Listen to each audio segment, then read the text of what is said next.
started, I would like to invite Chairwoman Melissa Perrier from the Altona Republican Committee to lead us in the Pledge of Allegiance.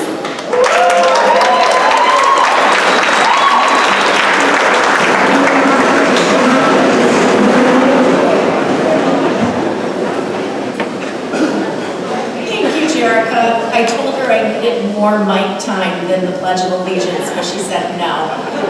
But welcome everybody to downtown Altona. On behalf of the Altona Republican Committee, I welcome you all. This is a great event, so thank you, Jerica.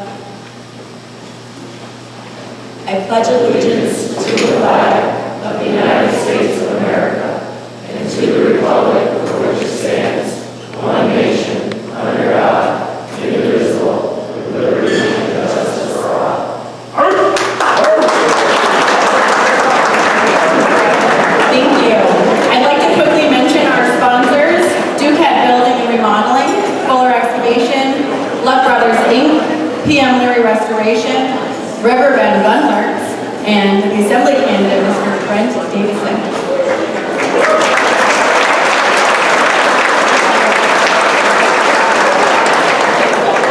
A few thank yous to start out as well. Brandon and the team at the Rainbow Banquet Hall. This place is always beautiful and set up for us. The Clinton County Republican Committee members who helped set up and for the organization. The volunteers, my family who helped with check-in and registrations. DJ Flash. Alpine Amusements, Gary Hart, and the Blackjack Dealers from the Keysville Elks Lodge.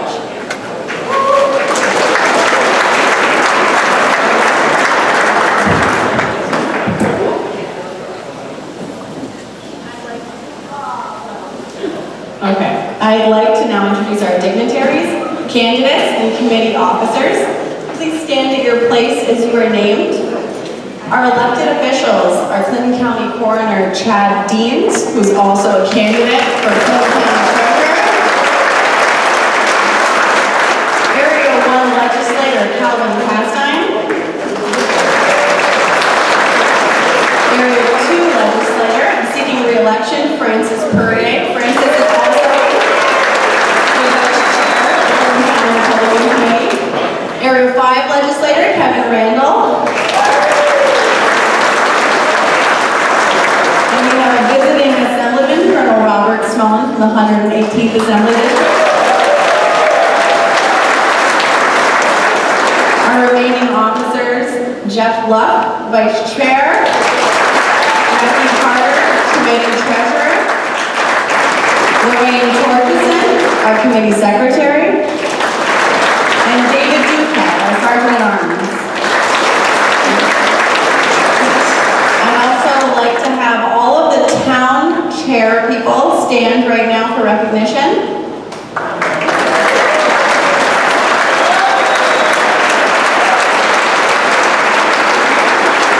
Years like this with 70 candidates on the ballot, or nearly 70 candidates on the ballot, is when their patience and their resolve is really tested. It's been a busy year, but we thank you for all that you do for the towns. From the Board of Elections, David Soulier, Commissioner, Scott Dubray, Deputy Commissioner, Cynthia Height, Election Specialist.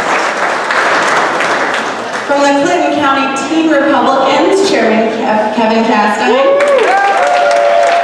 And starting a new Turning Point chapter, and so we'll be able to introduce him as such next year.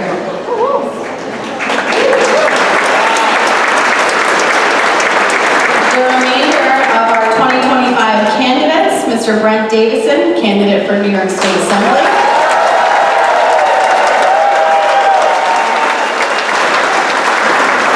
Mr. Chris Starzik, candidate for New York State Supreme Court Justice. Myself, running for County Clerk.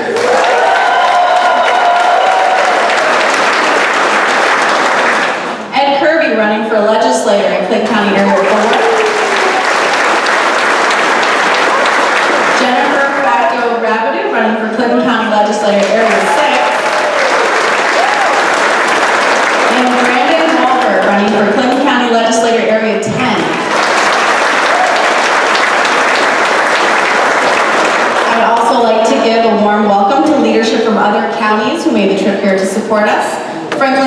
Chairman Jason Ellis, Judge John Ellis, and Josiah Martin from the Turning Point Franklin County chapter.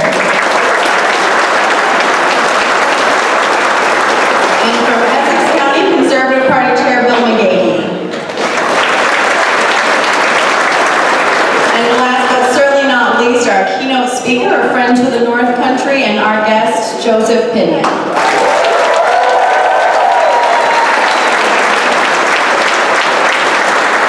Just as importantly, I'd like to recognize all of our military veterans. If you'd please stand for applause.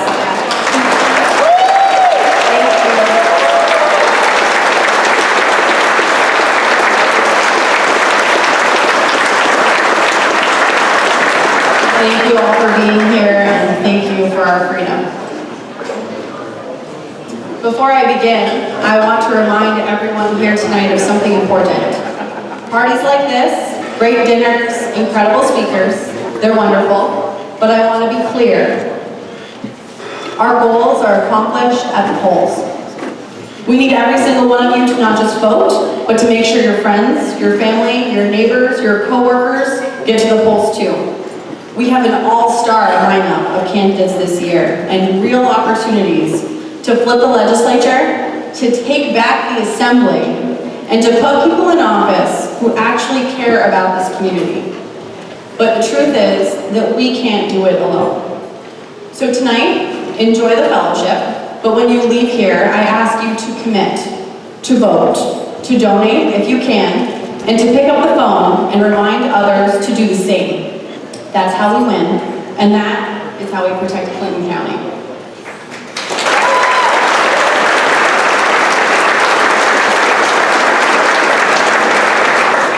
Tonight is bittersweet. This is our first dinner without John Zerlo. John believed in us, and he believed in Republicans, in community, and in the simple truth that the good guys always come up on top. Through every challenge this past year, in every difficult moment, John has found a way to remind me that it will be okay. He was so proud of his lifetime of service, and he carried that pride not just in what he accomplished, but in the people and the values that he fought for. I hope tonight as we gather here to celebrate our work and our future, that each one of us thinks of John and carries forward his example of doing what is best for your neighbor. At this time, I'd like to ask everyone to join me in a moment of silence in memory of John Zerlo, a man who gave so much of himself for this community and whose spirit will always be with us.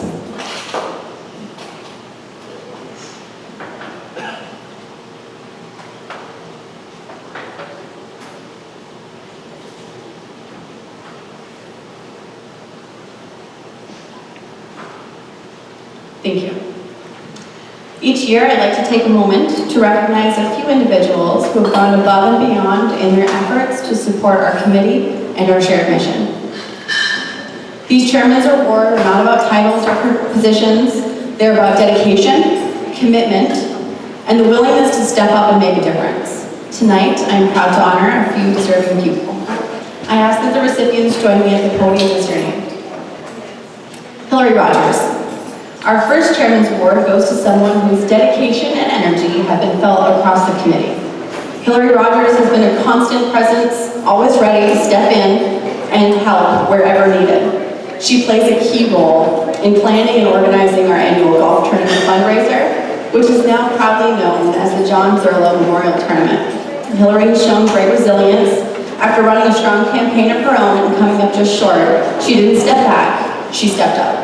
She has continued to give her time and her talents to support the candidates and to strengthen our committee as a whole. We are grateful for her and for her commitment, and we're excited to see what's ahead for her.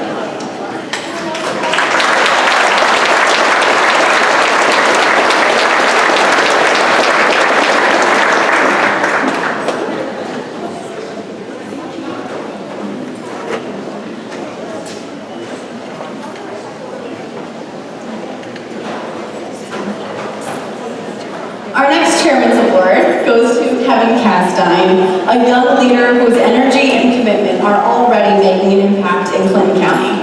Kevin Castine serves as chairman of the Clinton County Teen Republicans and is working to establish a Turning Point USA chapter both in his high school and here in Clinton County. In fact, thanks to his leadership, we are joined tonight by several motivated teens. Why don't you all stand?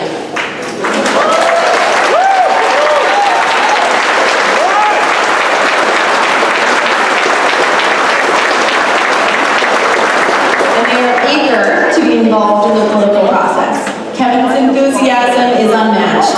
Despite the demands of being a full-time student and a member of his high school golf team, he has found the time to attend nearly every meeting, every parade, and every event that we've held this year. His dedication and passion for our cause are an inspiration, and we cannot wait to see what the future holds for this outstanding young Republican. Let's go!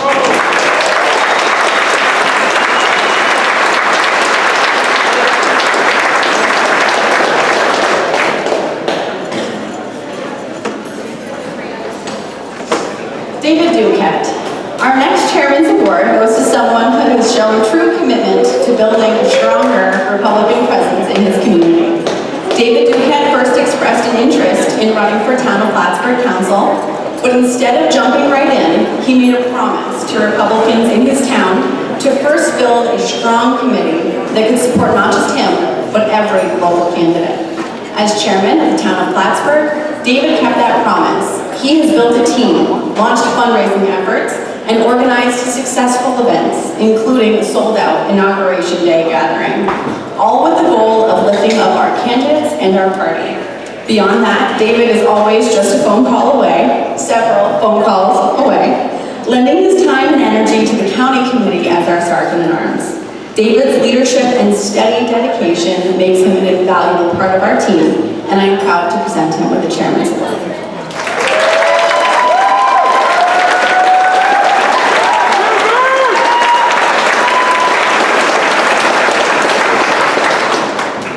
Our final Chairman's Award tonight goes to someone who has always been content, working quietly in the background, but whose contributions have been deeply felt.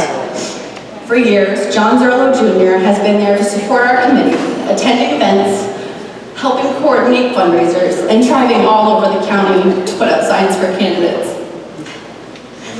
This past year has not been easy. Losing his father was a loss felt by the entire community, and I know that we can all imagine the void that left. Yet John has continued to stand strong, supporting our committee, caring faithfully for his mother, and carrying all the traditions that meant so much to his father. For years, John drove his father's Model A car, carrying some of the highest profile politicians in our area, John himself included. And this year, John has kept that spirit alive by supporting our local candidates and honoring his father's memory through his actions. John's quiet dedication, loyalty, and love for both his family and the committee remind us that true service often happens behind the scenes, and it is my honor to present him with his Chairman's Award.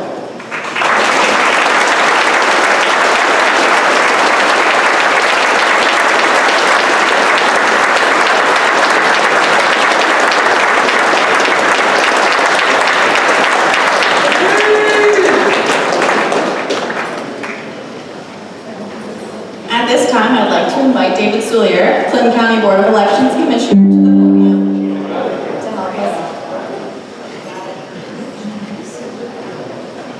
to help us. Yep. Come on, quiet. Everybody hear me still? Okay. To help us present our awards. Ronald Stafford was a true legend of the North Country, a trailblazing state senator from Dannemora who served from 1966 to 2002. Senator Stafford always brought to Albany the mindset that the North Country and its people deserve a strong seat at the table of New York State government. Senator Stafford devoted his political life to ensure that upstate New York had the tools and the resources necessary to ensure a thriving economy, as well as a voice to the rural people who often felt disenfranchised. He worked to lead the creation of tens of thousands of jobs through the New York State prison system, and his strong support for the SUNY campus in Plattsburgh led to its multiple expansions throughout the years. Mr. Stafford was instrumental in his efforts to ensure the 1980 Winter Olympics were hosted in the North Country, in Lake Placid, and that the world was able to see the true paradise of this place we call home. Overall, Senator Stafford was a true statesman, a true person of our community, a reflection of what we thrive to be as Republicans. To honor his legacy, the Clinton County Republican Committee would like to recognize an outstanding Republican who not only works hard for the ideals and principles of the party, but for the strong betterment of their community outside of the political realm. Last year, I was absolutely honored to be awarded with the inaugural award, and I am pleased to present the award this year to Mr. Calvin Castine.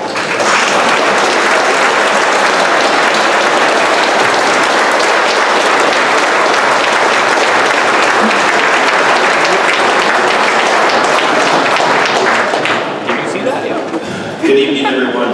Calvin Castine is a lifelong Clinton County resident and dedicated public servant of Champlain and Area 1 of the county. Mr. Castine has deep roots in the community where he has spent much of his life contributing to local governance, history preservation, and civic engagement. As a long-time Clinton County legislator representing Area 1, Mr. Castine has played a key role in shaping policies that impact the North Country. Elected to this position, he advocates for economic development, infrastructure improvements, and overall community engagement in Champlain and across the county. Beyond politics, Castine goes above and beyond to serve his community. Mr. Castine serves as Champlain's town historian, safeguarding the area's rich heritage. Additionally, Castine is the driving force behind Hometown Cable, a local media initiative he founded in 1983. As its chief cook and bottle washer, as he described in a 1983 interview, Mr. Castine produces, archives videos documenting North Country events. You've probably seen him at most of your children's sporting events. He does sportsman events, barbecues, community gatherings, ensuring historical moments are preserved for future generations.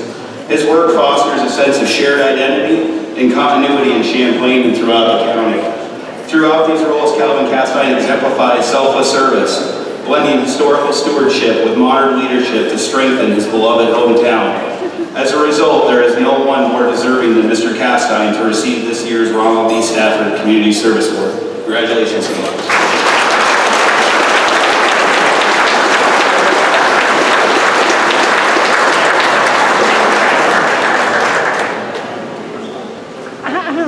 Two more ranch right there.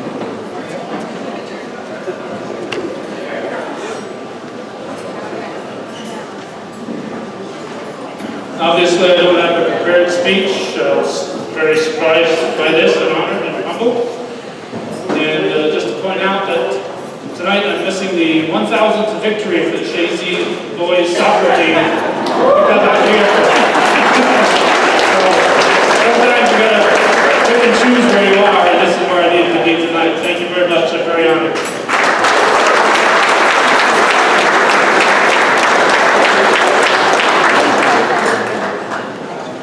John, would you come up to help present your father's award?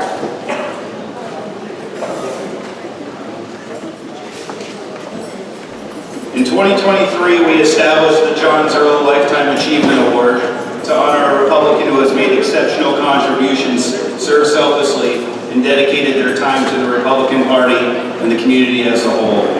This award is now in memory of Mr. John Zerlo Sr., our inaugural recipient, whose lifelong devotion to the Republican Party in Clinton County left a huge legacy in a void. Mr. Z's absence leaves a profound void in our hearts and our community. He was a true icon whose warmth, wisdom, and unwavering kindness touched countless lives, earning him the affectionate title of friend to all. Though his physical presence is gone, Mr. Zerlo's enduring impact endures through the lives he shaped, the values he championed, and this award that perpetuates a spirit of selfless service, a service that we see in all candidates that we see running. It is with great honor that the Zerlo family and the Republican Committee present the 2025 recipient of the John H. Zerlo Lifetime Achievement Award to Mr. Timothy Napper.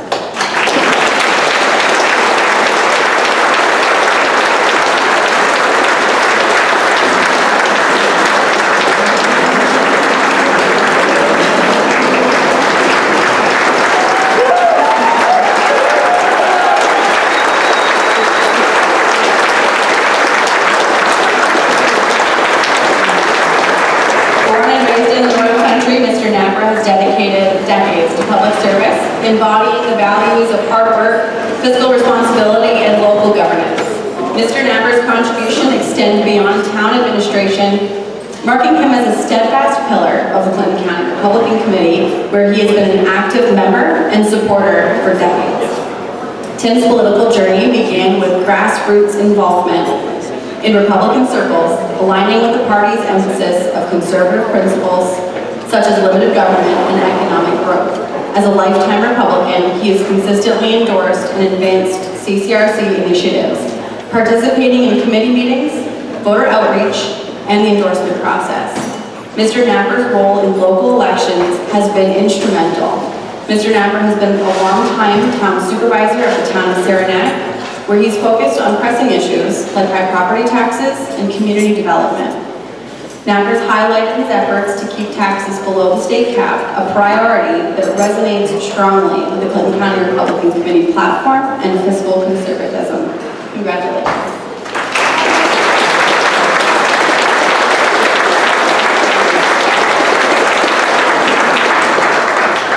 I think this just means that if you hang around long enough, it recognize that you've been here a long time.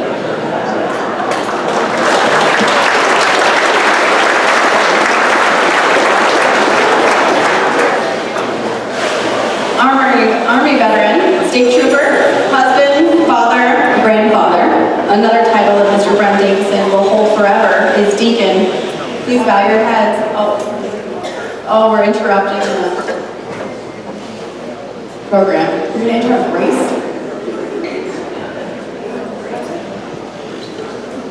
Evening, everybody. I'm Jeff Block. This is my good friend Eric. Jerica sometimes refers to us as Uncle Bling and I can't. You guys keep figuring out which is which. I know I'm better looking. Nobody knows what's going on here except the two of us and Jess Blair. We got to meet Jerica 4 or 5 years ago. Yes, sir. We were deeply involved in what went on here in the last few months. Surprising work. Okay? We've supported Jerica since we met her. We found out she's a competitive gun shooter. She's a self-defense NRA-approved pistol teacher. A couple goons like us are not going to be able to never be involved. So, from the beginning, we've always been impressed by her work ethic, her organizational skills, intelligence, integrity, and humility. She's been a highly successful chair, as evidenced by this event alone. It's no secret the last couple of months have been tough. Getting our candidate for the 15th on board. We did it. I should say Jerica did it.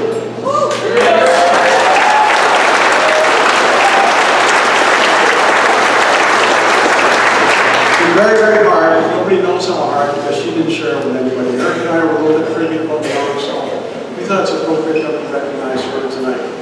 I'm not going to rehash what went on. We all know that it was bad, and this maybe tries to make her feel a little better about her efforts.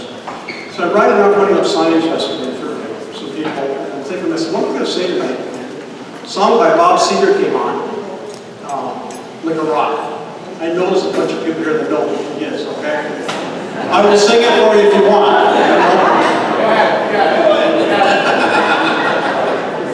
There's a few of the lyrics that got me, and I thought, man, that's what I'm saying tomorrow night. My hands were steady, my eyes were clear and bright. My walk had purpose, my steps were quick and light. And I held firmly to what I felt was right, like a rock. This is our rock, ladies and gentlemen.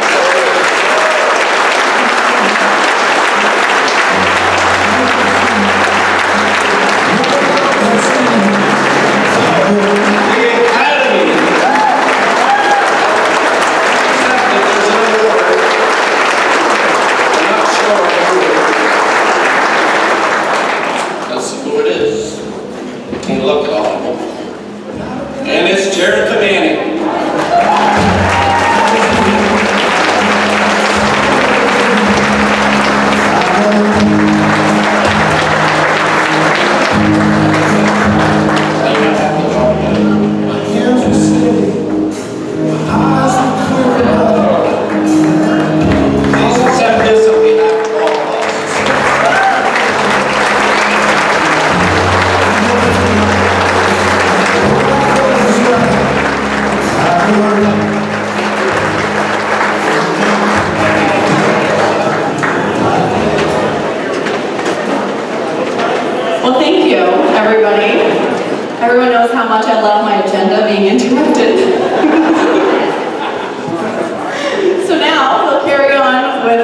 the blessing from Mr. Brent Davison, and then we'll go and have our meal.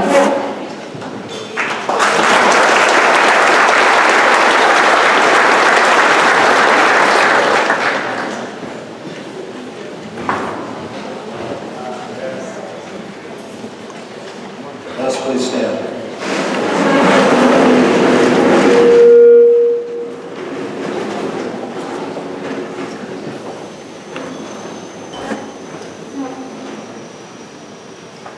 In the name of the Father, and the Son, and the Holy Spirit. Amen. You are Lord of all nations and the giver of true freedom. We ask your mercy upon our country and on our world. Protect us from hatred, corruption, and violence. Heal divisions in our families, neighborhoods, and communities, and in our country. And help us to see one another as brothers and sisters in your image. Bless our leaders with wisdom and compassion. And strengthen us to live as people of truth, dignity, and peace. Through the prayers of Mary, Queen of Peace, guide us to unity, freedom, and lasting peace in Christ our Lord. And for this wonderful meal, bless us, O Lord, and your gifts which we are about to receive. And also bless those who prepared it for us. May this food strengthen us to serve you faithfully and bring us peace to those around us. Through Christ our Lord. Amen. In the name of the Father, and the Son, and the Holy Spirit. Amen.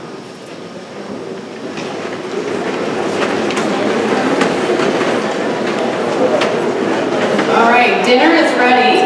We're going to start letting the tables go and get your meals. Once everyone is seated, the program will continue. Brittany will call the tables. Slater, Francis Burier, who's not at his seat.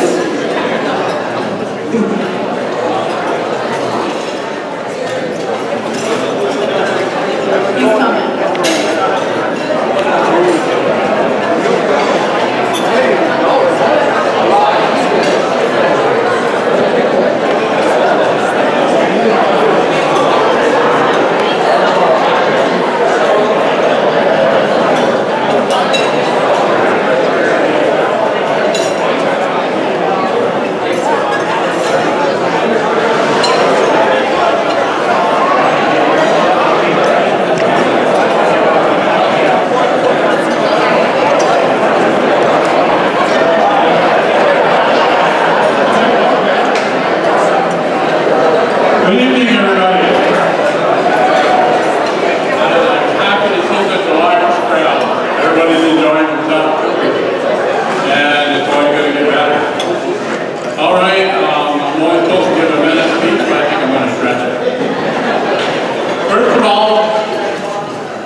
About a week later, I got a call. I could go sit at the bridge and take money for people going across the bridge. I could go with directions. I took directions. election because I couldn't see myself sitting on the bridge all day. And that's my first run-in with politics, but the Republican Party has helped me out a lot. It's pretty much the Republican Party made me who I am today. And Jericho, I forgot one thing. The jail up here on the hill is because of Ron Stafford. That was his baby. That was the first cookie cutter jail that they made. And it's all because of Ronald Stafford. All right, now Jericho's leadership in the Republican Party really reminds me of Howard Marshall. Back then, Stafford was like #1 underneath Rockefeller. He did anything he wanted. And whatever they said went. And we had a strong Republican Party, just like we do now. And we owe it all to our go-get-em chairman, chairwoman.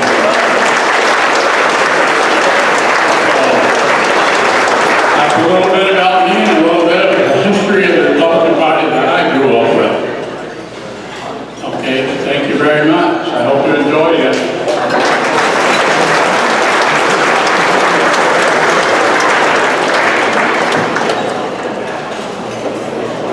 As our vice chair, I made Francis promise that as long as I was doing it, he'd be doing it, and I put him in for more than he's bargained for, and he's always stuck around. We appreciate that.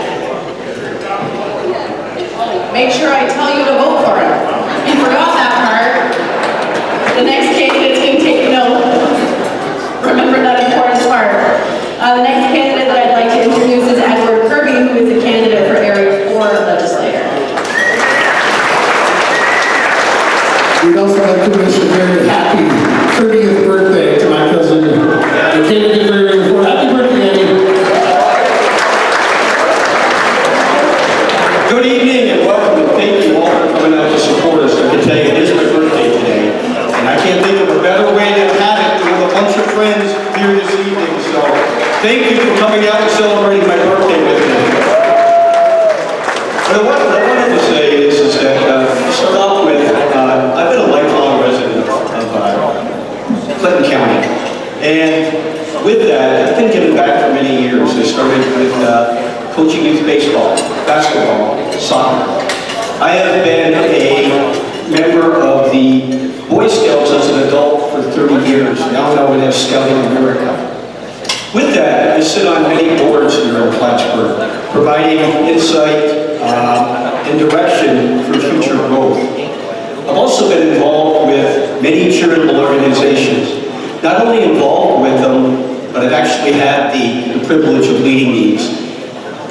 But enough about me, okay? What I want to talk about really is the awesome job that this Republican committee throughout our area has put together the slate of candidates. And what I mean by that is when I look across, and if you get a chance, look at every town, city, county, district, area. Look at those candidates. I'm going to tell you, I've been in a lot of winning teams in my life. When I look at this, we put together a winning team this year, so.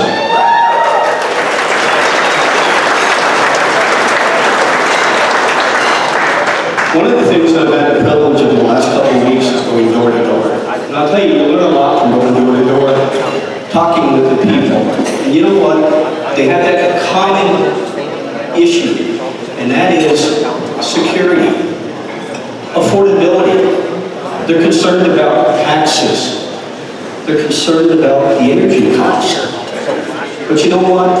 The people in this room, we can change that. In a month, we have that opportunity to go and vote red. Voting red will at least start the process of fixing those issues that I just spoke to. So, with that, I want to say, I'm Ed Kirby. I'm running for Clinton County Legislator for Area 4. I hope to have your vote, and I look forward to being your next legislator.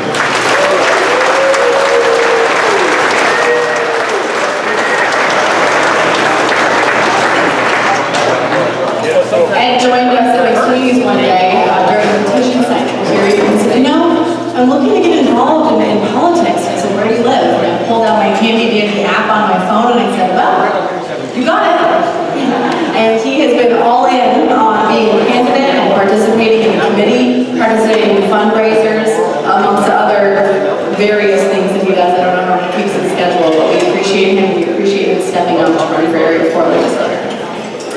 Next is Jen Facto-Rabideau, candidate for Area 6 Legislature.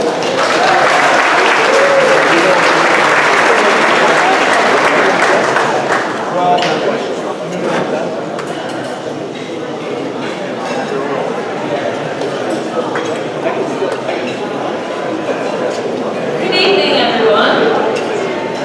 I'm Jennifer Facto-Rabideau. I'm running for legislator for Area 6. I was born and raised in Saranac, New York. I was born in this hospital. I graduated from Saranac Central School in 1996. I went to Clinton Community College for nursing. I graduated in 1998. Then I worked at the hospital as a critical care nurse for 10 years and got my bachelor's degree from Plattsburgh State. That was in 2005. And then I went on to Stony Brook University and got my master's degree, so I'm a nurse practitioner. I did recently graduate with my doctorate in nursing, and I'm at Plattsburgh Medical Care. I'm a nurse practitioner, adult nurse practitioner.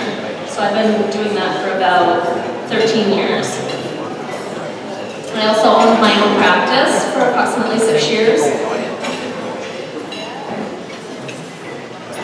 My intentions as a legislator for our area is to combine fiscal responsibility with helping keep families here in Clinton County. I think it's important to keep a woman on the legislature, and with Mrs. Waldron terming out, it was a good opportunity for somebody strong-willed and able to put forth their input. It's a good time for a little bit of change. And incidentally, if I am elected, then our legislature will probably be flipped, and so we will be more primarily Republican. So get out there and vote. Thank you.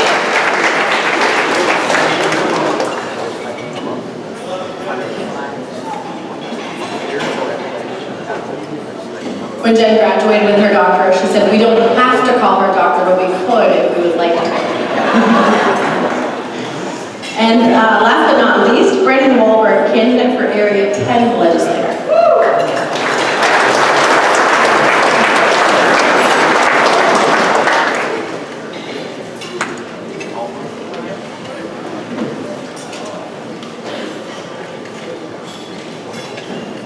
Good evening, everyone, and thank you for being here tonight.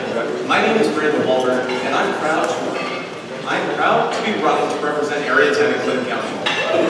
I'm running because it's time we put our people first, not politics, not bureaucracy, but the hardworking men and women that make Clinton County as great as it is today. For too long, taxpayers have been asked to foot the bill for reckless spending and reckless overspending. We've seen it with the destruction of the Crate Center, which left us with nothing but higher costs and fewer opportunities for our families. That's not smarter government.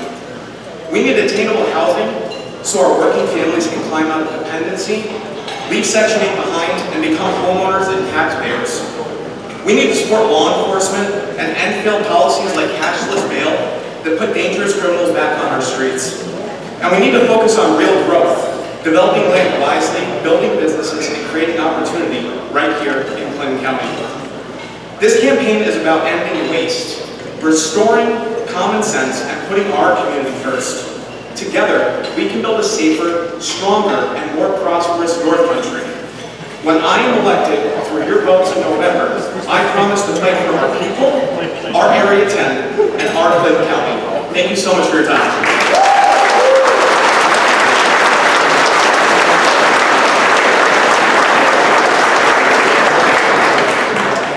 Next, I'd like to introduce my friend, Chris Starczyk, candidate for a New York State Supreme Court judge.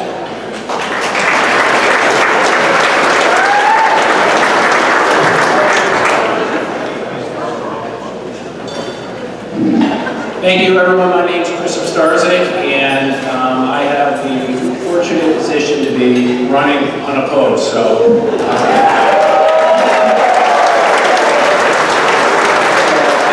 we beat the write-ins. I think we'll do well after tonight. So, looking forward to that. Now, the Supreme Court is an 11-county seat, so it's Saratoga, Schenectady, Montgomery, Fulton, Hamilton, Franklin, St. Lawrence, Essex, Clinton, and Warren, Washington.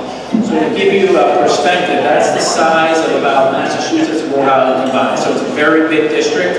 Now, Clinton County has not had a Supreme Court judge, a full-time acting Supreme Court judge, since Judge Latin was appointed to the Appellate Division by Governor Pataki 25 years ago.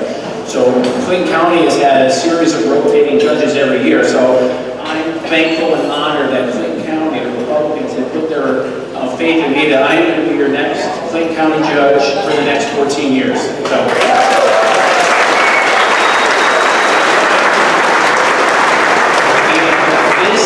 A little bit about me. I've been married for 20 years. My wife's a first-generation American. Her parents are from Poland, and they came over on a boat, and that used to be a thing.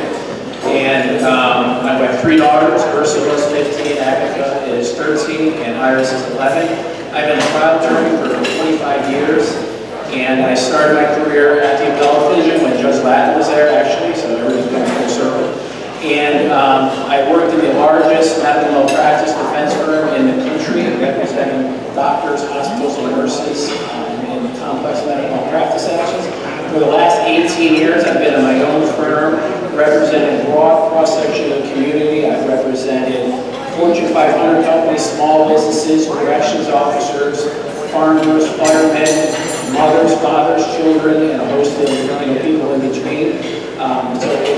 I've been described as a practical attorney, so it's going to be that experience that I have and the practical nature that I'm going to bring to the bench in Clinton County. I think the residents will be well served, so thank you.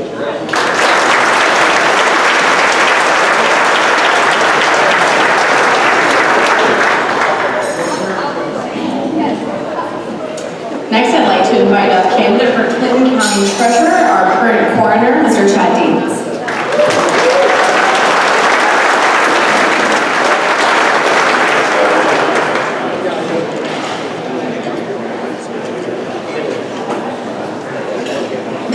Thank you, Jerica. Good evening to all of you. It's so nice to see all these faces and to be this way tonight. When I was asked to talk, Jerica gave me 4 minutes. Francis, you were given 1 minute. What's up with that? Huh? So I got to show, huh? We were given time limits, you know? What's that all about? Anyway, maybe it's because I'll talk too long, right? You know, as I got ready to come, I said, everybody has probably kind of heard enough from me all these years. I mean, who wants to hear from the county coroner, right? We're going to start things off like that. But you know, as I got ready to come tonight, and I'm glad that Jerica kind of mentioned our dear friend, John Zerlo. In late 2018, John approached me and said, you know, our, is it ringing your ears a little bit? Should I back up? In 2018, John approached me and said, you know, our party is going to be looking for a candidate to run for coroner. And I said, well, you know, John, I work for the federal government. That's not going to work. And he said, you will. You're going to do it. We're going to run you. I said, okay. So I got ready, and of course, I'm a licensed funeral director underneath all these other things. And John and I did some more deep talking. I said, you know what? I think it's time to come home. I was doing a lot of traveling, New York, New England, out to Buffalo. Our children were smaller. So I made the decision to resign from federal service, and I ended my career on a Monday and announced on Wednesday that I was going to run for coroner, and it worked. I became the coroner, went back into the funeral business, local businesses here, and I couldn't help today as I went out and I pounded out. I know all the candidates in the room here have been out pounding signs on the ground. You know, I got one John Zerlo story, and it's light. It's really good. We can tell John's stories all night long, right?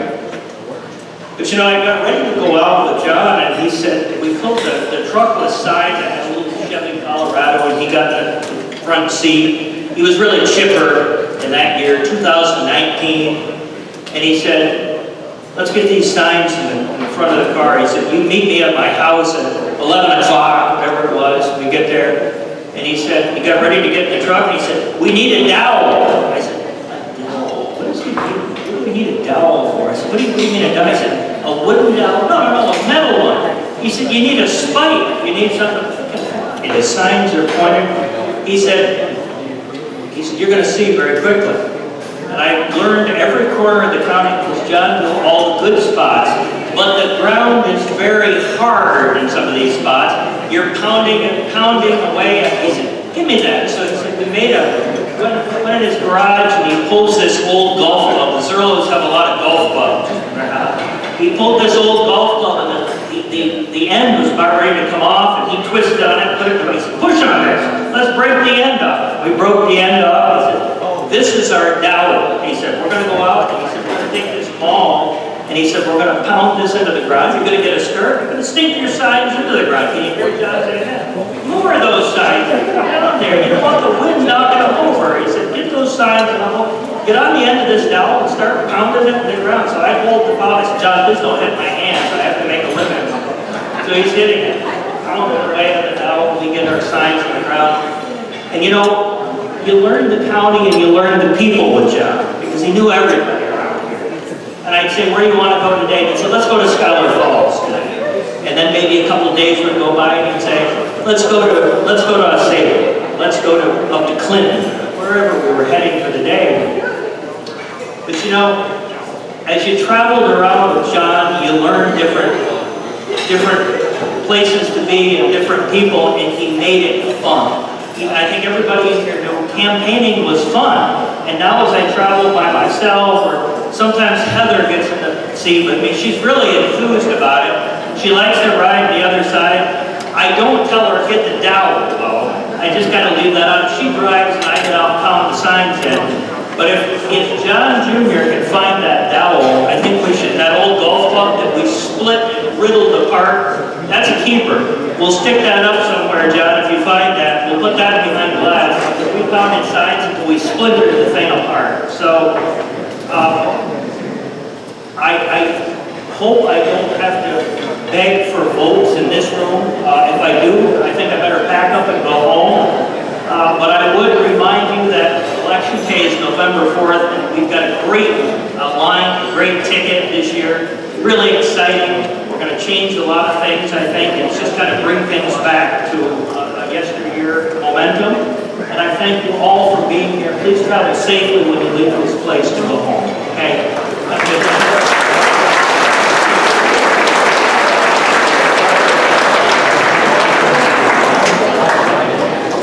If I know the Zerlo family, Junior probably got home and said, Dad, that's my favorite golf club.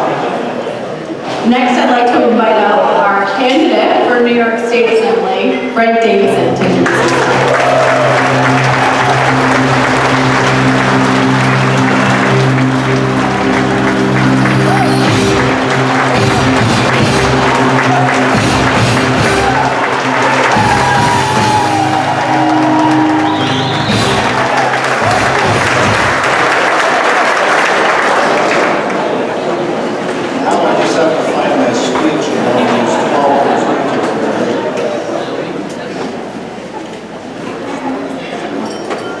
Talking about Mr. Zerlo, Mr. Z, because I know him as my typing teacher, I want you to know that he's present in all this. I'm going to tell you a little story about when I was down in Albany, signing the acknowledgement as being the candidate for the Republican Party.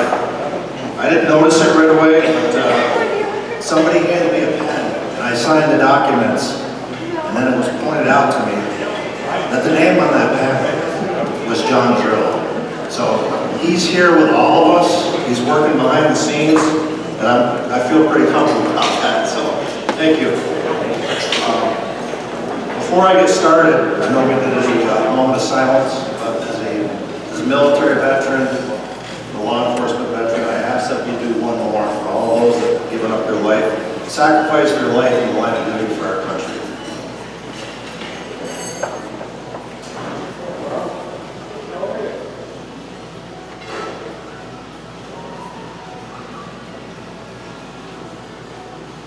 Thank you.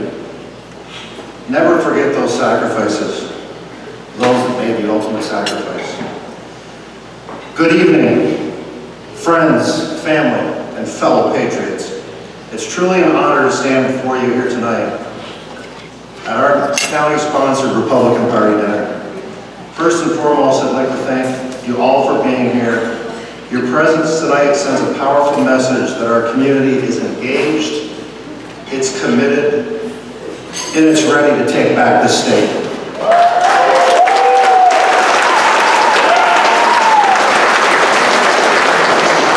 I'd like to extend a heartfelt thank you to Chairwoman Jerica Manning for her tireless efforts in making tonight's event a success, and everybody else that was involved. This doesn't come together on its own. It takes a lot of hard work, a lot of sacrifice, a lot of volunteering. But Jerica, your leadership and dedication did not go unnoticed. I want to thank everyone, but especially you. I also am honored to have tonight Assemblyman and Colonel Robert Mueller. Thank you for your service, and thank you for joining us tonight, sir. Your presence inspires us all. Colonel Mullen, and I can't say former Marine, they get upset about that, was a Marine Colonel, is a Marine Colonel, so thank you. Woo! If you're on the Clinton County or Franklin County Executive Committees, you probably heard about my background, but for those who don't know, I'm going to go through some of it real quick, just so you know who you're dealing with here, and what brought me to this point. I am a North Country native. I was born and raised here and lived here my entire life. I grew up working on my grandparents' farm in Morris Forks. Morris Forks is a small, hard-working community where faith, family, and service aren't just values, they're a way of life. I went to Northeastern Clinton Central School, and the day after I turned 17, I enlisted in the United States Army, the delayed entry program. So obviously my parents had to sign off on that. I finished my senior year and went into the active duty Army. I served 2 years in Germany. During that time, the Persian Gulf War occurred, and then ironically, for my second duty station, out of the entire world that I could get sent, I got sent to Fort Trump. So, but I'll never complain about being part of the 10th Mountain Division. So, after my 4 years of active duty, I continued and did another 16 years in the U.S. Army Reserves and National Guard, and I retired in 2008 as a Master Sergeant E8. After leaving active duty, I earned a degree in criminal justice and then began serving the state as a correction officer, which is a tough job, and it's only gotten even worse. Over the years, I worked at Sing Sing, Greenhaven, and Shillongo, gaining first-hand experience with what that job is all about. In 1996, I took another step in my commitment to public safety by joining the New York State Police. What followed was a 29-year career of service and leadership that culminated in my role as Major Troop Commander. One of the most proudest positions I ever held because of the people that I work with and the efforts that they put in day after day. Throughout that time, I was called to serve in some of our most difficult moments, including deploying to New York City after 9/11 and working during the 2015 manhunt. As I watched and continued my career with growing concern because law enforcement has become increasingly undermined by the reckless policies coming out of the one-party rule in Albany. The HALT Act, bail reform, discovery laws, the so-called green light law, these are not reforms that make our communities safer. They've done just the opposite. These policies protect criminals, illegal immigrants, while tying the hands of those who risk their lives to protect us. They're a mockery of law, and they put everyday New Yorkers in danger. And that, my friends, is why I'm here tonight. I plan to retire and spend more time with my wife and our 7 children and grandchildren. I was ready to enjoy the quieter moments of life in the North Country, to increase my role as a deacon in my church. But then once more I was asked to serve. Somebody here got in touch with me and convinced me that my service was not done. I was asked to serve once more, not in uniform, but in a new way, as a voice for the people of the 115th Assembly District in Albany. After prayerful reflection, conversations with my wife, and the blessing of my bishop, I answered the call. I'm honored to be the Republican and Conservative candidate for the New York State Assembly.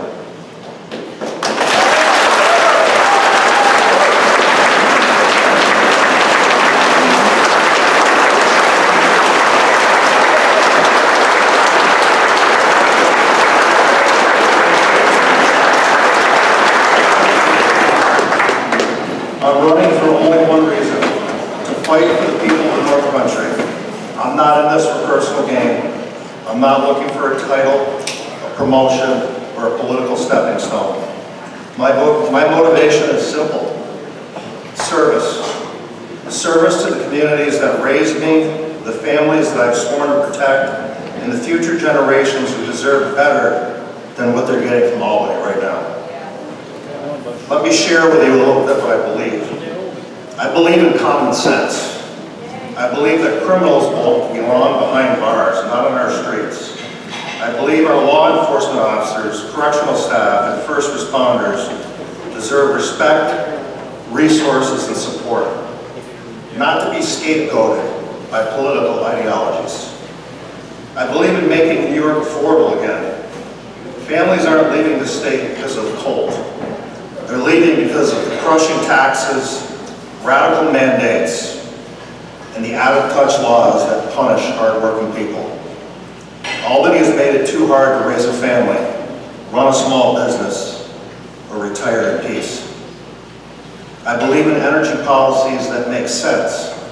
We all want a clean air and a healthy planet. We've got to pursue environmental progress in a way that's realistic, sustainable, and safe.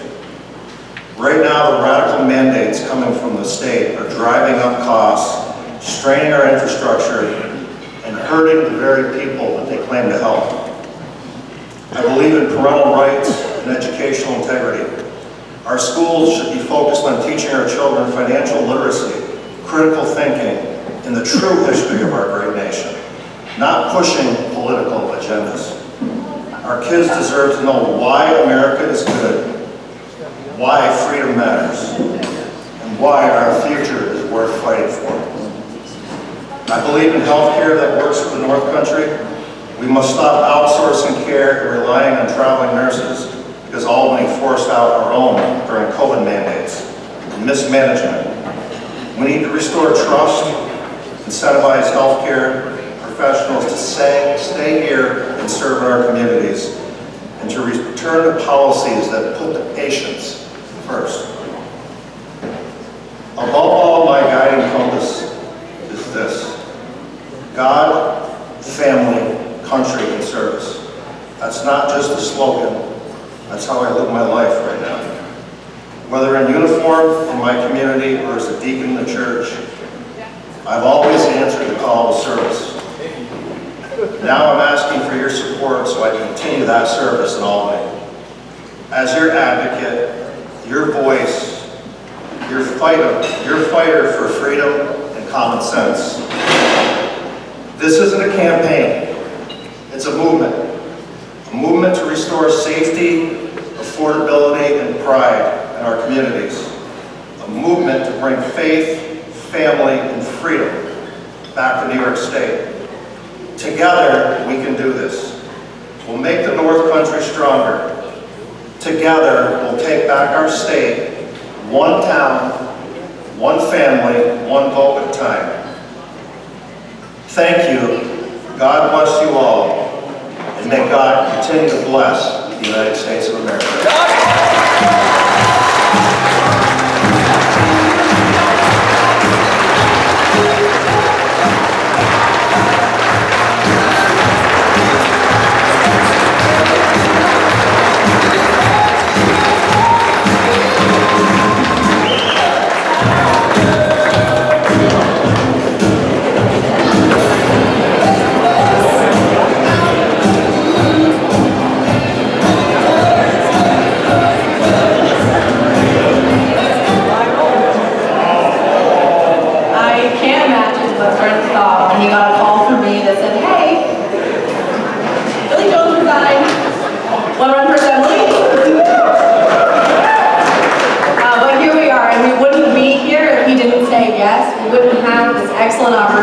send a Republican and a North Country guy, a real North Country guy, to Albany. And so thank you, Brent, for taking me up on that wild phone call. And sprinting to November 4th. I'd now like to invite over Colonel Robert Smullen to talk a little bit about what Brent has to look forward to in the Assembly. Thank you so much, Chairwoman. Isn't she a great chairwoman for Clinton County? Courage, conviction, and real leadership. It's very impressive, and we're so glad. Thank you for having me here. My name is Robert Smullen, and I'm the Assemblyman from the 118th Assembly District, which is the Mohawk Valley in the west half of the Adirondacks. And I'm here today as the chairman of the Assembly Republican Conference on behalf of Leader Will Barclay to be able to tell you what's going on, and most importantly, what all of you can do to help Brent get across the finish line. You see him as a candidate. Is he not the ideal candidate that we need? Is he not the guy that's going to take our voice and our values right down to Albany on your behalf? Absolutely, positively. He's a major, he's a master sergeant, and he's got a moral compass like nobody I've ever seen. And he will not steer you wrong in Albany. And we're so proud to support him. Why we came up here to endorse him, to say, Brent, we want you to come to Albany. There's 47 of us. In just 4 weeks from now, there's going to be 48 of us, because Brent Davidson is going to become the Assemblyman in the 115th Assembly District. And the Republican Assembly Campaign Committee, RAC, is on the job. We're here on the ground. They've got boots on the ground. We've got a blitz plan for later this month, and it's coming. And we've got the resources, and I want to do one little thing here that needs to be done, and that's to make an ask of you. Now, some of you don't know, in Albany, a couple, 3 years ago, they passed some crazy laws, and one of them was public campaign financing. Does anybody know about that? A little bit. Not enough hands in the room. When you're done here tonight, everybody's going to know about this, because it's really important. The Democrats in New York City decided that they were going to continue the New York City program and take it all across the entire state. And that's to give public money, tax dollars, to candidates. If you raise a little bit of money, they give you a lot of money. And that's what's happened. We all voted against it because we don't like that idea. But that's the rules, and that's what we're doing right now. And the opportunity here is, if you give $10, that becomes $125 in the public campaign finance scheme. If you give $50, that becomes $600 and some dollars. $100 becomes $1,200. It multiplies and it goes up, all the way up to $250. So, my job tonight here as the chairman of RAC is to challenge you to help Brent out, to get to these things, because the Democrats are going to throw everything at this race. This is a bellwether for them. Speaker Hastie is going to spend $1 million on this race, and there's no way we can match it. But we don't need it, because we've got Brent Davidson. But everybody here's got to do their part. You got to do your part. You got to do the match. And on your tables, if you see them, there's some papers there that have a QR code. And that's the match. And I'm here to challenge each and every one of you. We, all of the people in RAC, are opening our wallets. And in fact, tonight, I just donated $1,000 to Brent's campaign to be able to help get him across the finish line. And my challenge to each and every one of you here is to match that tonight. Maybe match it, maybe double it, maybe triple it. $1,000 becomes $10,000, $12,000. $2,000, but you get the math. We need to get that number to max him out on this public campaign financing. Are you guys with me? You got to be with me. 300 people, $20 each, $6,000 becomes almost $60,000, $70,000. It's very possible, and if not tonight, later. But on there, take a look at those sheets if you would, please. It's really important, and give what you can. $5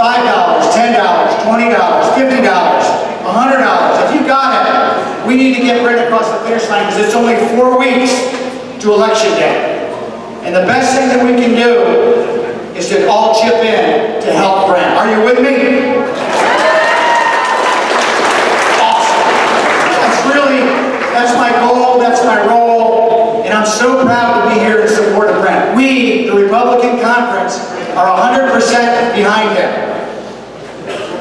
He's going to be number 48. Next year, we're going to have 49 and 50, and then we're going to have a veto-proof majority when we elect a Republican governor next year. We're going to stop all the nonsense that's going on in Albany, cold and dead in its tracks. And it starts right here in Clinton County, right here tonight. Are you with me? Thank you so much, Chairwoman. Appreciate you having me here.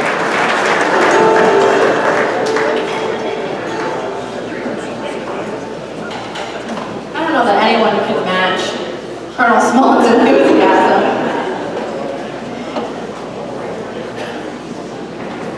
Brent messed up all my papers up here. Next, candidate for Clinton County Clerk, Jared Manning.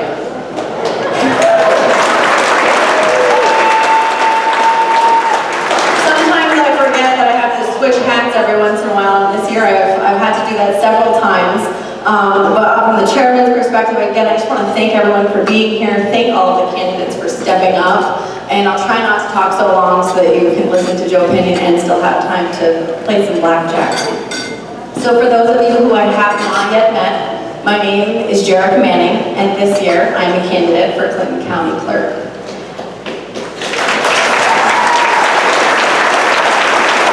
I think it goes without saying that the shoes that I have set out to fill are unfillable, but I will do my very best to do so. Thank you for being here tonight. It's humbling to look around this room and see so many people who care so deeply about our county, our values, and our future. All of you here tonight, you are the most valuable resource that this county has. The land, the farms, the towns, they matter, but without you, none of it means anything. You are the heartbeat of Clinton County.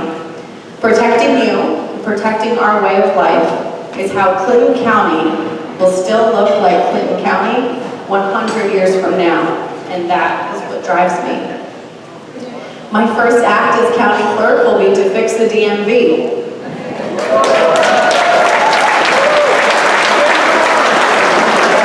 I have a plan, and I know what efficiency looks like. I also know that standing in line at the DMV is one of the biggest sources of frustrations for many people in this county, and making it better will be my #1 priority. We all know the frustrations that can come with going into that office, but it doesn't have to be that way. As county clerk, I will streamline operations, reduce wait times, and expand the services so that people can get what they need without wasting half of their day. This office should serve the people efficiently and respectfully, and not leave them like they're feeling up against a wall of red tape. Just this month, we've learned that DMVs across New York State are issuing commercial driver's licenses to illegal immigrants with no name given. That is unacceptable. And the Clinton County DMV, I will not allow reckless practices like that to compromise our safety or the integrity of that office.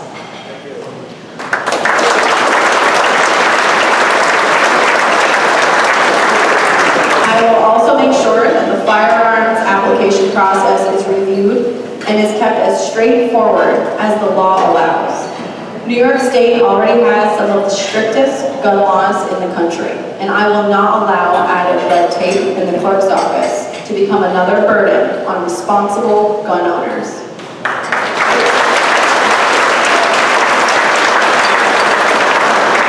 Here in Clinton County, hunters, fishers, and sportsmen are a part of the fabric of who we are, and I will always stand with them. I will make sure that the Second Amendment and the right to protect ourselves is never infringed on. Not in this county and not on my watch.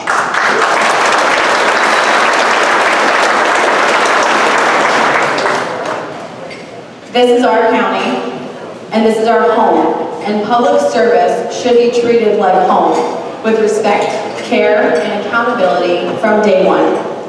The world may be changing, but Clinton County can remain rooted in community, integrity, and respect if we choose to uphold it. I looked around and I saw what could have happened.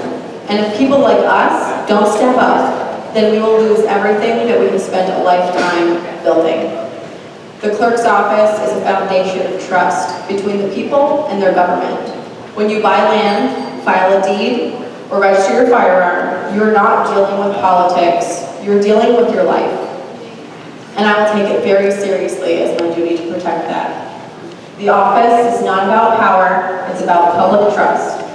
And unlike my opponent, I'm here to keep sanity and order in the clerk's office and in this county. I'm here to stop others from changing it in the wrong direction.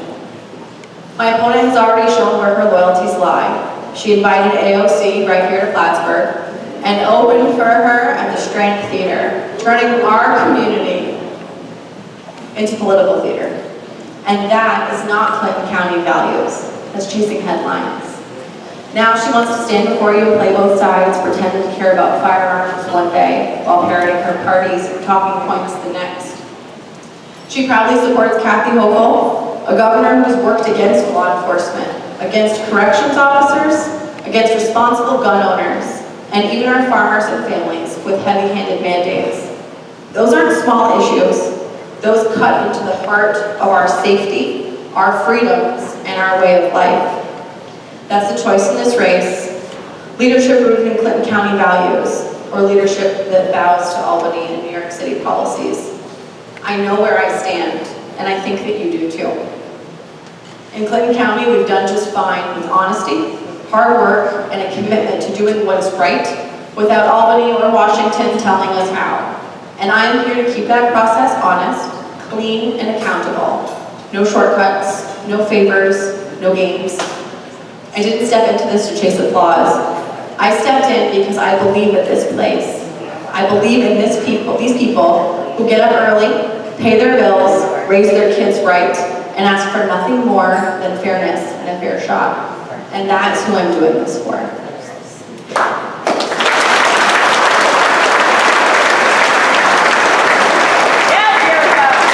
And so if you're looking for someone who will show up early, work hard, and stand in the way of anything that threatens our way of life, then you have found the right person for the job. I ask for your trust, your support, and your vote this November, and I promise I will not let you down.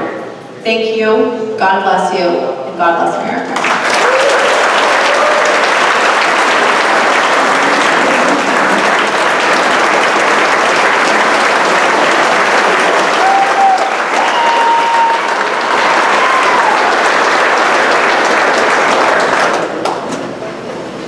I'd like to now introduce Mr. Pratt up as our auctioneer.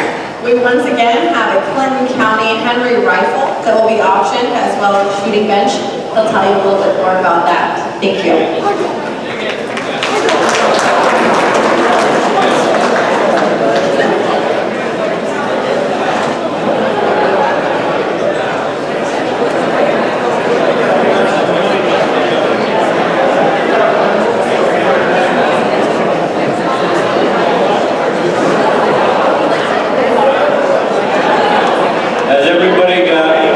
Fish hooks out of their pockets. I know there's a lot of fishermen in here. But once they're deep down, dig, and spend some money. Okay, there's a story about this. The bench you see over there was made from at Mr. Davis' sawmill, his son made. And he was also a diehard Republican, passed away a few months ago. So if you have a moment of silence for him, please.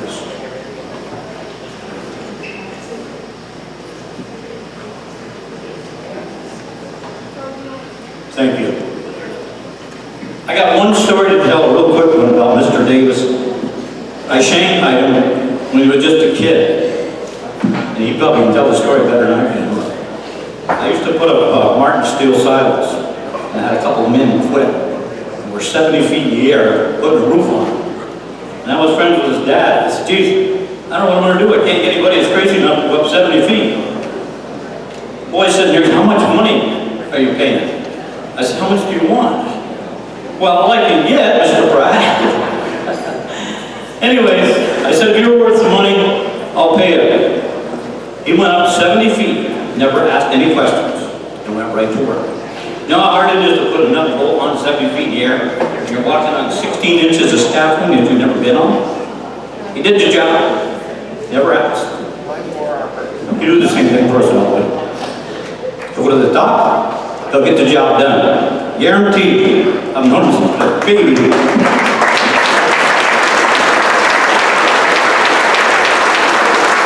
Take a good look at the rifle. On the stock, there's all kinds of carving all the way down through. It's a Henry 22 caliber. Downtown Plattsburgh on the stock, number 47, the president. Number 47 in his gun, that's what it is. Who'll start the bidding at $1,000? I got 1,000, now I need 1,500 where? I got $1,000, didn't need 1,500. 1,500 I got, now two. Now two, I got $1,500 over here, now 2,000 where?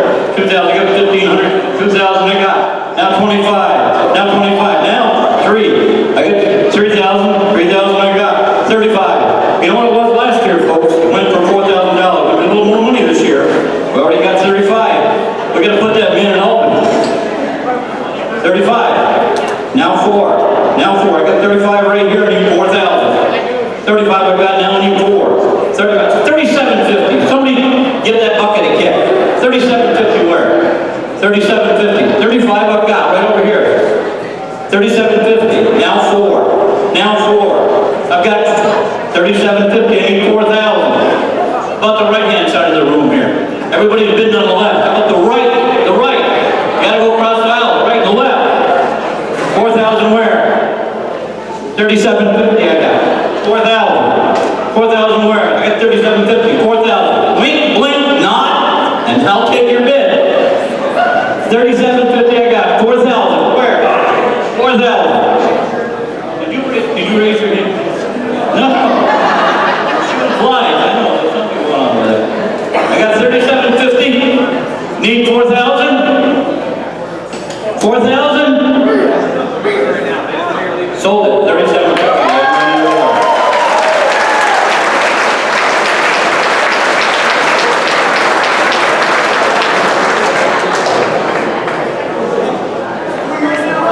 That's her second gun.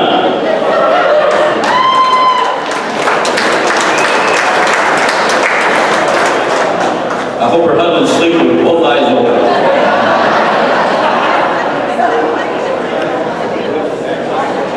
Now we're going to do the bench. The bench is made by Mr. Davis' son. It's a target bench or a bench to zero your guns in, whatever you want to use it for. But it's very, very well made. And I've shot on some of those benches like that, and that's probably one of the best ones that I've seen. Who started out at 500? Who give me $500? Where do I give me $500 bid? Where? $100. Starting up at 100. I got 100 now two. I got 100 bid now two. Now three. Now three. I got now three. Now four. Now 400. I got 300 bid now four. Four. I got 300 bid now four. Where the push-ups are still in your pocket? Like, take them out. I've got $400 bid. $400. $400. 400. 400. 400, 400, 450. Now five. I got 450 now five. I got 450 now five. Where five? Where I got $450 there? Five. Now 5.5. Now 5.5. 5.5. I got five now. 5.5. 5.5. 5.5. I got five here. Five. I need 5.5. 500 fair. I got 500 right here. I need 5.5. One more time. 550, now 6. I got 550, now 6. I got 550, now 6. 550, now 6. Where? 600 where? Sold it, 550. Thank you very much, folks.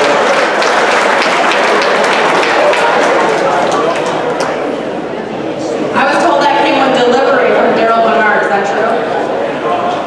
No.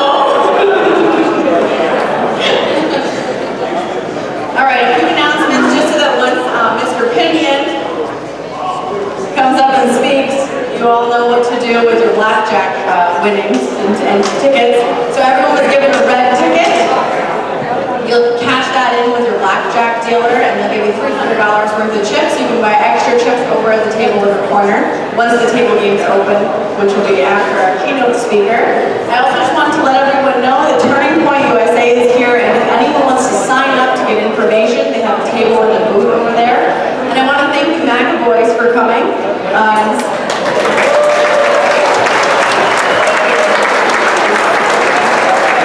celebrating with us here tonight. So without further ado, our friend to the North Country, Mr. Joe Pinion III.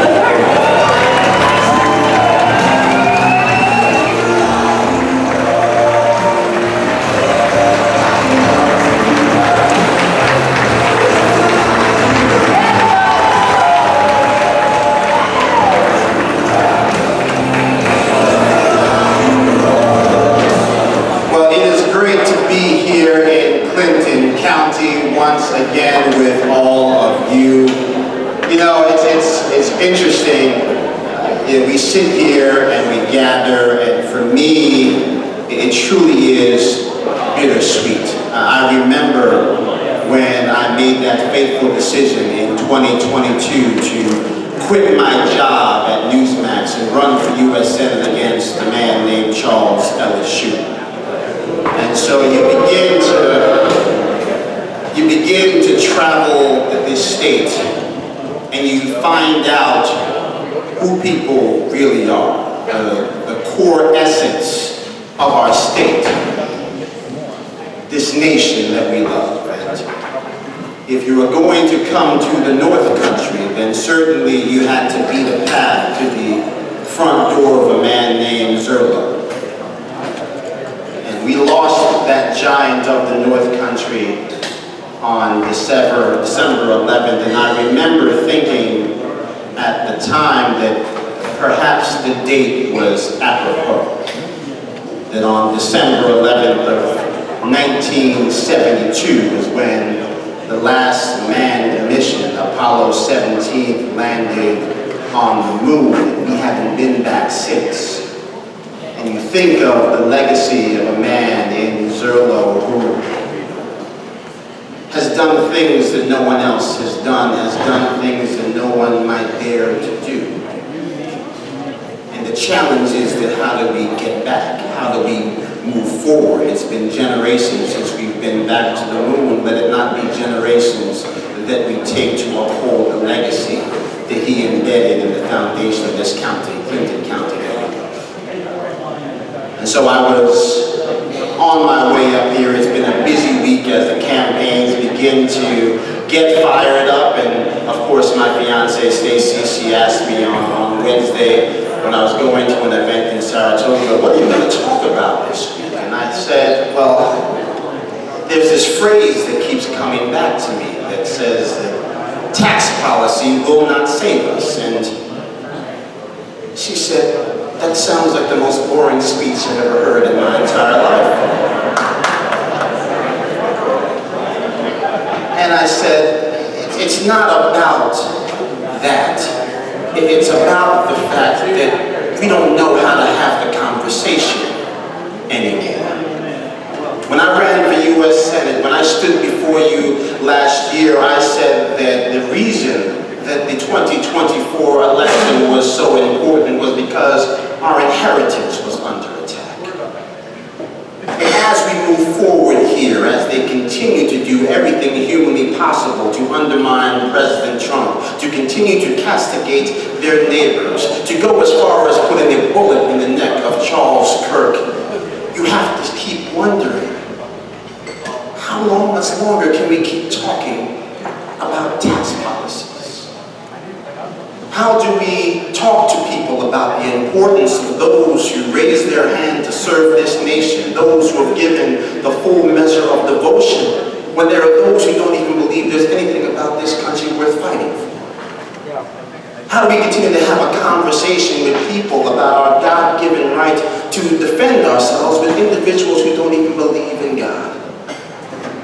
How do we continue to have conversations about the fact that there are individuals right now who do not know how they're going to pay their electric bill when their entire plan is to bankrupt us into submission, to usher in a Green New Deal that does nothing for anybody but their left-leaning ideologies as they usurp all of our rights by taking away the things we need to preserve them. That is the question before us. That is the task before us. That is why, contrary to popular belief, I continue to travel all across this state and all across this country. Because as Charlie Kirk showed us, told us, we cannot afford to wait. Yeah. As Ronald Reagan admonished us, that freedom is not passed down in the bloodline. We have to fight for it. Every single year, every single election, we have to fight for it with every breath we take, knowing that it could very well be our last. We had the opportunity as a family to take some time off recently and travel to Yosemite National Park. I take none of the credit. Stacy planned the whole thing, as often the case. And we had the opportunity to stop by the Thomas Hill studio. He was a painter of that era, famous for his portraits of landscapes. And one of his most famous paintings was the painting of Driving the Last Stake, when we had the Pacific Railroad and the Union Railroad that united the country, set off an economic revolution. And the reason why that portrait is so famous is not because of the moment that it captured. It's not because of the man who painted it. It's because of the story. The story of a man named Leland Stanford, born in New York, who became the first Republican governor of the state of California. This man, self-taught in many ways, who went on to become one of the greatest painters of his time, and yet for generations, this painting of this only in America moment, this testament to American excellence, it stayed in his private collection because a man who is today more famous for starting Stanford University than he is for being governor of the state of California or a senator from the state of California, decided that he didn't like the way that he looked in the portrait. And so all of the hard work that was done by all of the people that slaved away, gave their life to drive that last stake, to unite this country, to ensure that we could have America be the preeminent power for the 19th, 20th century and beyond. It got locked in a closet. Because the people that we had trusted to lead us couldn't get together. Couldn't put the moment and the mission above the pettiness. We face such times today, here in Clinton County, here all across this country that we love, and we have to make a decision that we will not allow our American moments to be taken hostage, that we will not allow our inheritance to remain under siege. I've been finding myself drawn again and again these past weeks in the aftermath of the murder, the assassination, the lynching, as I call it, of Charles Kirk, to the Gospel of Matthew. The gospel that reminds us of those who hear the word from God but don't obey, comparing them to those who build on sand and those who hear the word of God and do obey, referring to those as individuals with the foresight and the faith to build on rock. This party can and should be that rock for this nation, but the fine print is we've got to work for it. We've got to want it. We've got to look at the people that are leading us and demand more. Demand that they turn their eyes first to God, then to us, and in doing so, all of our problems can and will be solved. There's no question that Brett Davidson is the right man for the job, and that's the only thing you need to tell the people who ask you who they should be voting for.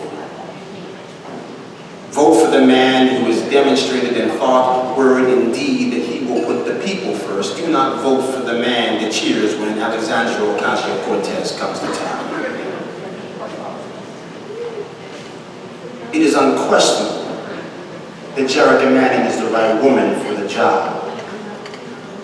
You don't have to know about the tax policies. You don't have to know about anything other than the fact that her signs get torn down and the other person's signs stay standing.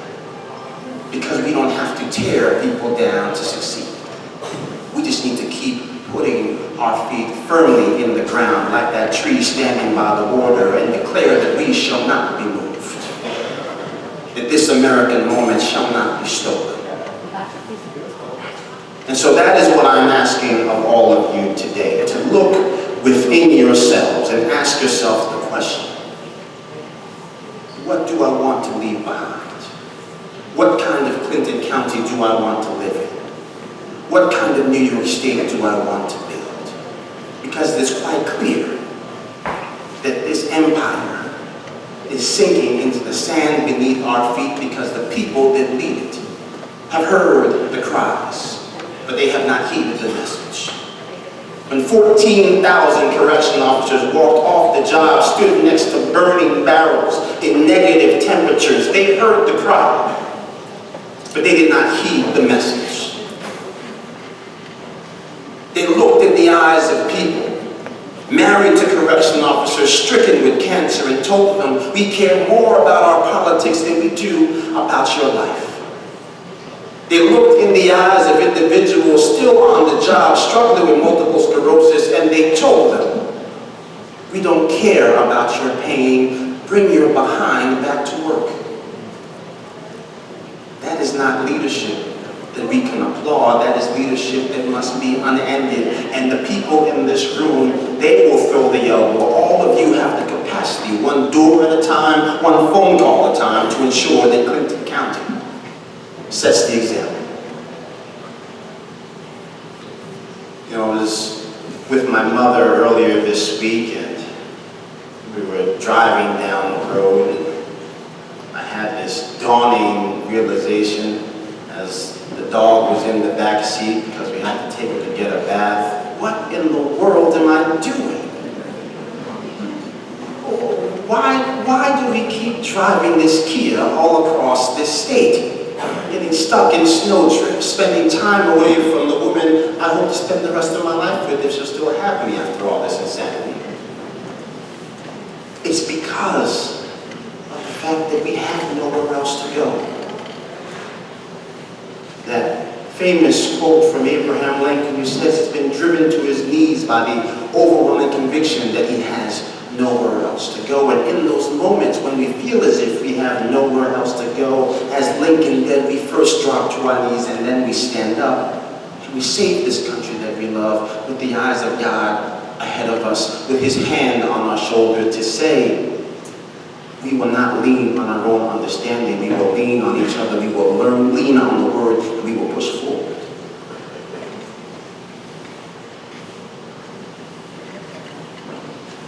There are very few times when people have the opportunity to have evil revealed to them. We saw evil on a slanted roof in Butler, Pennsylvania. Fire 7 bullets at the head of Donald J. Trump, and only the grace of God saved his life. We saw evil in Utah. Fire a bullet into the neck of Charles Kirk, and God saw fit to bring him home. But the evil was there nonetheless. This is no longer a normal conversation. We shall not be wrestling with those who listen but don't hear, who have decided that there is no higher power but themselves. Wow. When you think of that book of Matthew, when we talk about the 10 bridesmaids, 5 who had oil in their vessels, 5 who did not. The 5 who ran out to get oil and missed when the bridegroom came. We're coming very close to being left behind, to being locked out of the promise, the grace that God has given us, the divine providence that led to the founding of this nation, because there are individuals who do not believe that we, the people, founded this government. And yet I am old enough to remember that before we even get to the designated and enumerated rights, we have a preamble to our Constitution that says, we, the people of the United States, in order to form a more perfect union, establish justice, ensure domestic tranquility, provide for the common defense, we, the people. The Calvary is not coming to save us. We, the people, must. The Republican Party is not coming to save Clinton County. You, the people, must. All of us, in our own way, are called in this moment according to His purpose, because we are told that He designed us in Him at the foundation of the universe. And so the grace has already been given. We need only accept it. The mission, a more perfect union, has already been achieved. We just need to accept it. America shall remain the most prosperous nation the world has ever seen. We just need to fight for it. When you think of the story of Jesus healing the blind man, 2 parts. First, putting dirt in his eyes and then touching him again, I'm always torn by why it took 2 parts. This notion that the blind man all of a sudden said, I see men as trees walking. And then with the second touch from the Holy Spirit, he could see clearly. And yes, it's coming back to this central theme that you can have sight devoid of vision, and you will end up in a very blurry mess. This state has become a blurry mess because we haven't gone back to the source. We haven't tapped back into the main line, because you can hear God but not listen to God and His purpose for us, this state and this land that we love. Right. And so when you leave here today, when people ask you why they should vote for Brett Davis, or why they should vote for Chad, why they should vote for Jerica, don't talk to them about tax policy.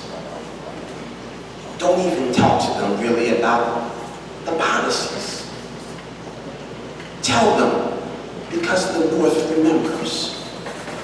The North remembers when we were freezing our behinds off by barrels, saying that we were unsafe at the job. And the governor looked at us and said, I don't know why they're out there. The North remembers that individuals came to Clinton County and all but mocked your existence. And the people that pretend to represent your needs held their hands. It is time for us to let people know the North will not forget. New York State will not forget that we will be bound together to say we will not allow you to teach our children about the mechanics of sex before they know how to spell the word. We will not allow you to decide that we will remove all of the gifted and talented programs and make sure that all of our children can be mediocre together. We will not allow you to go out and profess to love God on Sunday and then gather with those who think that any inclusion of God in our life is some type of sin against their left-leaning ideology. We're not going to do it anymore. The North shall remember. And as we go to pretend to gamble, because we're not going to do any real gambling, make sure my mother hears that. Remember those faithful words that my grandmother taught me, that I end every speech I have ever given since I decided to run for U.S. Senate with, that if my people who are called by my name shall humble themselves and pray and seek my face and turn from their wicked ways, then I shall hear their cries from heaven, forgive their sins, and heal our land. If you want healing, in Clinton County, you know who to vote for. But before you do the voting, you better get on your knees and pray and make sure that you are being guided by that which is true, not that which is promised. If you want healing in New York State, then we must look those in the eye who broke the law, destroyed our lives, and then laughed at you and tell them that we will pray for them. We're not going to give them hell. We're going to give them a sliver of heaven. Over and over again, one slice of heaven at a time until they are filled with it. When you see people who are shocked at the outpouring of Christ's love at a memorial service for Charlie Kirk, it's not that they didn't like the politics, it's that they didn't like the way the Spirit felt in them. But it's moving. It will continue to move. And it will move and move again until we have a redder state, a truer state, a kingdom business state, and by the grace of God, slowly, but too slowly, we shall have a United States of America again. God bless you all, and surely we will regret Davidson, and surely we will regret, and surely we will regret the entire state of Kansas. Let's make sure that Fulton County sends a message. We will not be put in the corner ever again.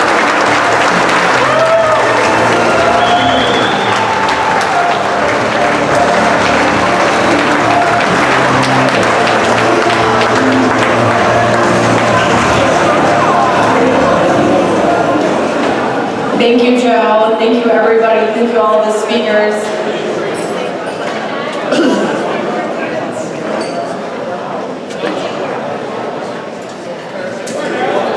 I'm back. I think that maybe the theme of tonight is courage, even though I didn't know it before we started here. But I think that those who have had the courage to stand up for what's right, to run for this local election year, and to do the right thing for Clinton County has certainly shown itself tonight. So thank you all once again for being here. Don't forget that there are signs and palm cards. Please take as many as you can, as many as you need. Let's get this final push to spread the message to turn Clinton County red, all in on red, right?